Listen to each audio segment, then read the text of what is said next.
morning to you. Welcome to our Saturday Line. My name is Zenzele Ndebele. This is the Breakfast Club. I hope I find you well. We have done a lot in the past few weeks. We've been talking about agriculture, we've been talking about politics, we've been talking about history, and today in our program, I'm lucky to have Reverend Raphael Mthombeni from Intuba Sustainable Projects. I think a few weeks ago, a few days ago, we saw the stories that we did and the videos.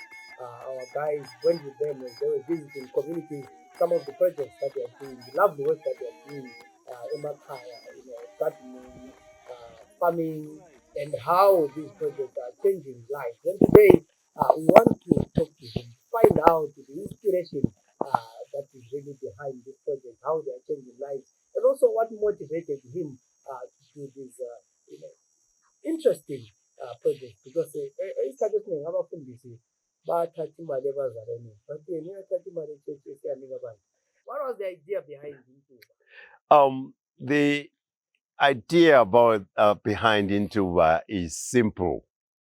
It's simple, empowering people with what they have.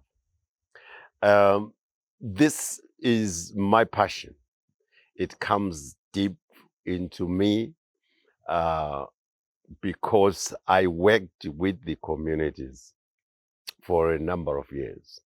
And I know exactly what is needed in the communities because I lived it and I continue to live it.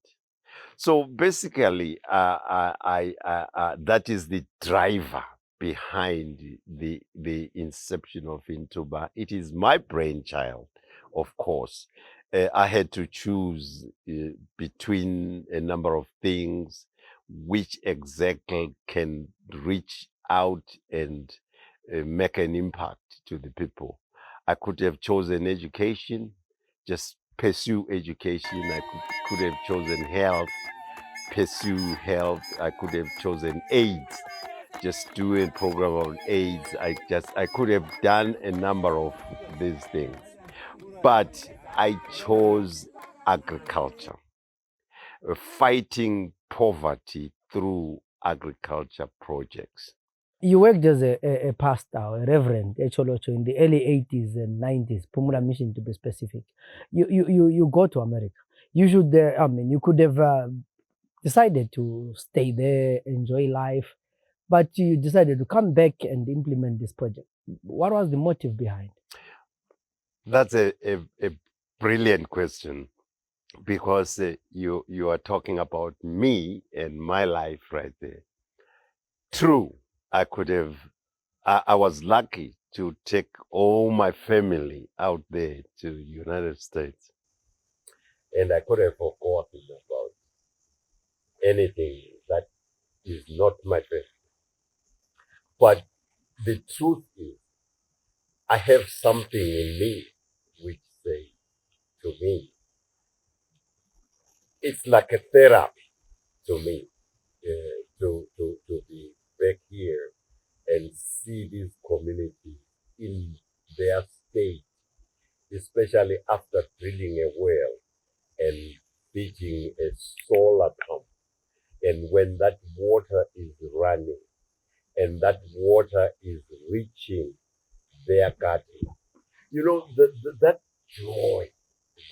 joy of seeing people being empowered, seeing people having hope, seeing people, reigniting again and becoming a family and a community.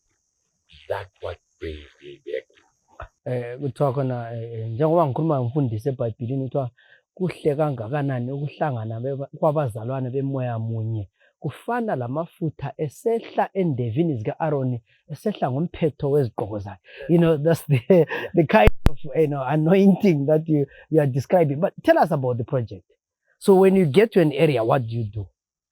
When we get to a project, in fact, we started with only one project, which was Gafusi in Kwanda South. That one project is the one that builds the other projects. What happens is it's not difficult to start a project in Zimbabwe under Intuba, because what happens is what we do, and when the people see that, they want it across the street. They want the same thing across the street.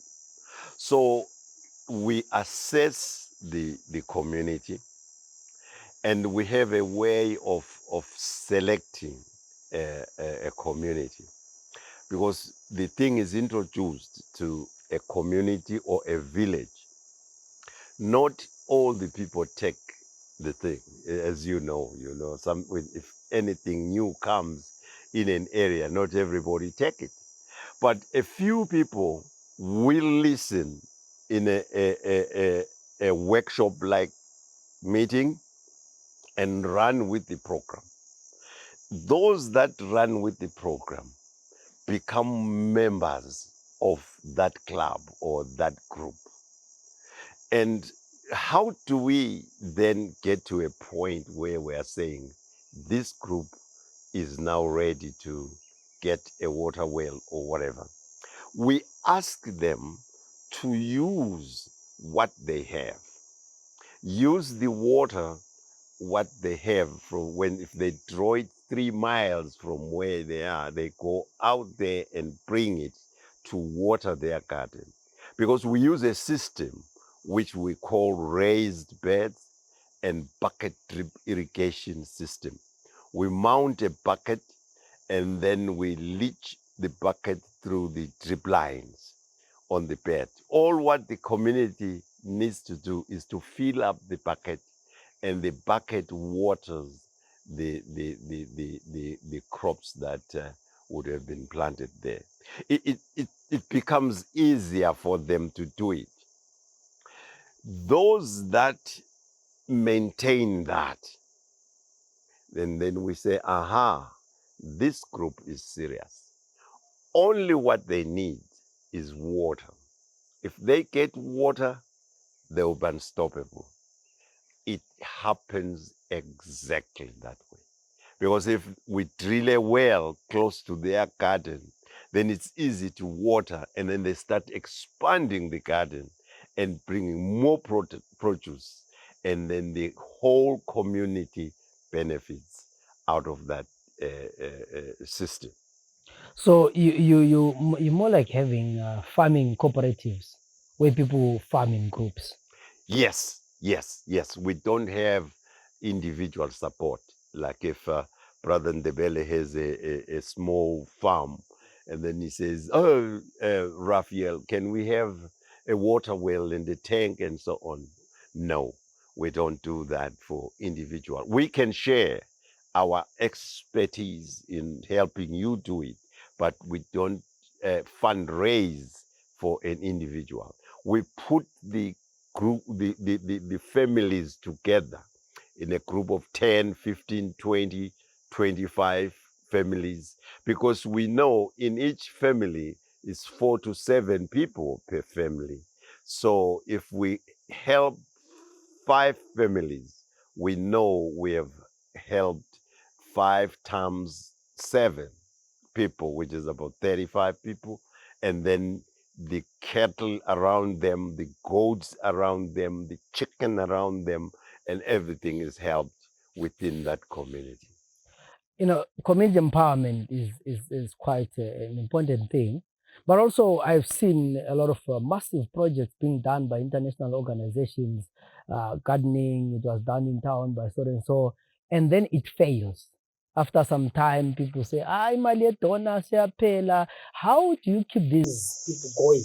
I looked at your card, and your project is into a sustainable project. That sustainability part, how do you do it? Oh my God, that is a very important question.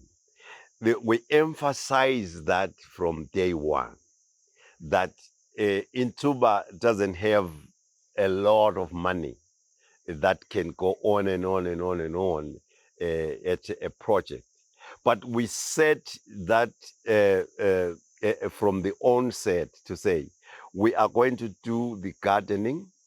We do what we call livestock, where we can buy 10 goats for the community, and then the community breeds those goats. And then we buy what we call a cattle fattening, where we buy about 10 cattle, and then we fatten them. And after fattening those cattle, they go to the abattoir. And then the check comes back to the community. And that community does that over and over and over. They don't want to get off that kind of a situation because it's a cycle. The manure goes back to the garden, and then the produce goes to the market, and the cattle fattening goes to the abattoir. And that's when we call this community now sustainable. We push them and get them there. When they are there, you can't take them off. I've heard people saying, hey, working with communities is so difficult. There are a lot of dynamics. There's a lot of politics. The council are trying to control everything and so campaigning. How do you keep that going? Exactly. That is very true. And we start from the onset. The protocol of Intuba is the community, usually only one person will hear about Intuba. Take, for example, you as an individual. You hear about Intuba, you learn about Intuba, and then you go to your village in is it Brunberg, is it Matlambuzi, or down in Manzamnyama. You get there and say, hey, there is a an organization that I know that does this. Do you want to be part of that? If that community says yes, then the protocol is they have to form themselves to a group, form themselves to a group. And then they come up with the leadership of that group themselves. And then we ask them to go to the headman to ask for a neutral piece of land, which will be the project land, which doesn't belong to nobody. And then from there, they ask the headman, the village head, to go announce that to the councillor. If the councillor approves that piece of land and the whole Intuba program, in most cases, these three groups protect the project because the group itself, the headman will say, this, they told me initially, I did this to tell the councillor. And the councillors, they usually want some development in their areas. We have had a lot of support from them because from there, the next step is to register the organization, the group with the rural city council, where the councillors come in to help Intuba get to the authorities and register the garden and register the water well. And it becomes very easy that way because everybody is involved initially. So the process of community buy-in is quite important, which is one thing that I've seen lacks with many projects because people come and do and go, but they are looking at sustainability. So you talked about you started with one project. How many gardens do you have now? We started with one project. This was 2013. And over 2013, 14, 15, 16, 17, 18, 19, 20, 21, which is about 8 years now. In 8 years, we have had 24 working, functioning gardens with water wells. This is across from Lower Gweru, Slobela to Wanke, from Wanke Victoria Falls to Lupane, from Lupane to Cholocho, Cholocho to Kwanda South, and and Sikotini, and these gardens are dotted everywhere. These 24, and at the same time we have about 26 waiting list of gardens that are attached to Intuba. They are expecting us to drill wells at these 26 gardens, which makes 50 gardens in all, which are active. They are doing something on the ground. 24 with water wells, and then 26 without water wells. So we still have a lot of calls, and we have a lot of challenge in terms of fundraising and reaching out and drilling for these people, because water is agriculture at the same time. You can't do no agriculture without water. So we have to have water so that this agriculture thing moves on and on and on. Yeah, so I see a situation where you're not only doing agriculture, but there's also the sanitation part, because you're providing people with water. So while they are watering their gardens, they're also getting clean water to drink. Very much so. Very much so.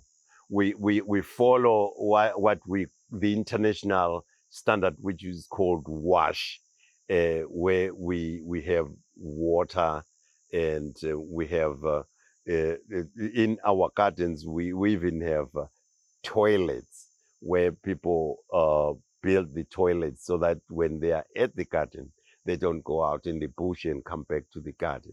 And we encourage that in every garden. And then we have clean water. In fact, the people get clean water as soon as we drill the well. This water is not specifically for gardening only, but is drinking water, is washing water, is cooking water, it's animal water. It's a package of the whole family benefiting, because you might find that a few people are doing this thing, but it's benefiting the whole community at the same time. This is quite amazing. But have you ever had any challenges, failures that you say, no, there is a project that completely didn't work out? So far, I can not say no to that in terms of like saying the projects are not the same. You find some that are very progressive. You find some that are almost there. You find some that are hard to come by. You find people just bickering and fighting over something that they're supposed to be doing and moving it forward. In my visits, as I was visiting the projects this time, this is what I was emphasizing, that for a project to be successful, there should be unity in purpose and people moving this thing together as a family and as a community. This is the emphasis that we're doing. But I don't have a completely failed program where I have a water well running without a garden. No. It's just like the difference of the successes only. So, what do people benefit? Do you find that there are communities who have really changed their lives from the projects that they are selling? Definitely. They can say that themselves. If you are on the ground, they can tell you that we started this thing from this level, we moved to this level, we are at this level, we want to get to this level. Because this thing we can go into, it's amazing to see what the people are doing and the way how they are committed to do it. And then all what we need is to guide them, help them through workshops, through some agricultural people, to visit these gardens and guide them and teach them exactly what is right to plant it and at what time to plant. And then we find market for these things so that they are able to sell their produce to the market. This I can tell you that it's them, the people. If you go and ask them, they will tell you that. If there was someone out who wants to help and there's extra bucks to support the project, what would you say would be? I'm looking for somebody like that, man. What would be your need? What Yeah, would you yeah. say is your need? Well, our biggest need right now, which I see for the first time since the inception of Intuba in 2013, 2021 has been huge because we were able to drill 10 wells in 2021. We got 7 with the running water and 3 dry wells, because it happens when you drill, sometimes you hit a dry well. Now, in these 10 wells, it was each well costs $7,000. That means we spent $70,000 in drilling wells. I was thinking to myself and saying, how much does it cost to buy a rig? Because if we had our own rig to drill the 10 wells, we could have maybe used half of the money, which is about $35,000, to service the rig and drill these wells. And we could be using the other $35,000 to push this thing forward, drilling 10 more wells. So my biggest need really is to have Intuba rig, which can be used as a rig that can drill the wells, and at the same time can fundraise for Intuba. Because if you want a water well yourself, you can come talk to Intuba, and our team can go there, drill for you. You pay Intuba to fundraise for another well, which is the next well. So I see your project being, a bit, a lot more realistic and sustainable because it's about livelihoods. But what's the big dream for Intuba? Where do you see this project turning from now? The biggest dream about Intuba is for Intuba to be seen to be empowering the people, empowering the community. If you look at our motto or our mission statement, is saying envisioning a world where every community will have sustainable food and water. That is the dream of Intuba. We wish to reach as many communities in Southern Africa, not particularly in Zimbabwe only, but in Southern Africa, to make sure that the communities are sustainable in food security. Because food addresses a number of things. It addresses health, it addresses education, it addresses all these other things that I mentioned earlier. Because with food, you can sell it, the surplus is sold, and then the money comes back to the community. Then they educate their children, buy uniforms and school supplies, and the children become better than their parents. And then that's where we believe the cycle of poverty is cut right there, because the children are better than their parents, and then they are marketable to the world. And when they are marketable to the world, in turn, they come back and support the same communities.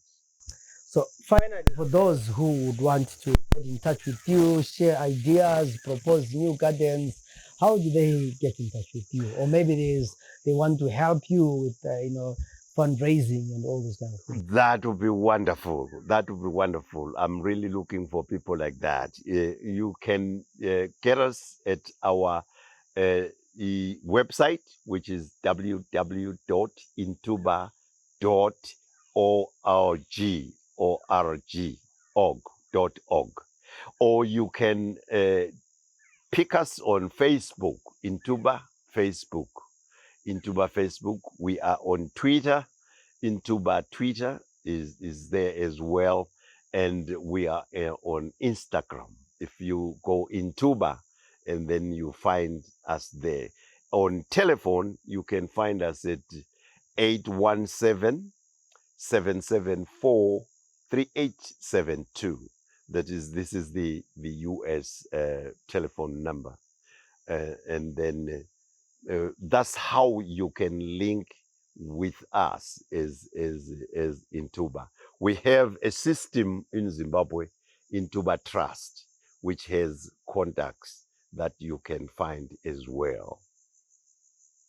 Babu Mthombeni, thank you very much for the good work that you are doing, and which is empowering communities, because there are very few people who really, working to empower communities. And also it's pleasing that the communities are, taking what you're doing, and lives are being changed. We had an opportunity aside to visit some of the projects that are happening in the communities, and I would say it's quite amazing work, and people really happy. They see the benefits, and they're really, so much involved in these communities. So in my program today, I was talking to Reverend Raphael Mthombeni, who is the director of Intuba Sustainable Project. It's an agricultural project where they work with communities to drill boreholes, but also, people do gardening and many other projects around agriculture. And our communities need more of those projects so that they can be sustainable. And if there is anyone who is willing to assist, participate, help, direct him where he can get, more resources so that he can implement more projects, please feel free to get in touch with him or get in touch with us, and we will make sure that you communicate on link with him. My name is Zenzele Ndebele. Till we meet again in other projects, have a good day.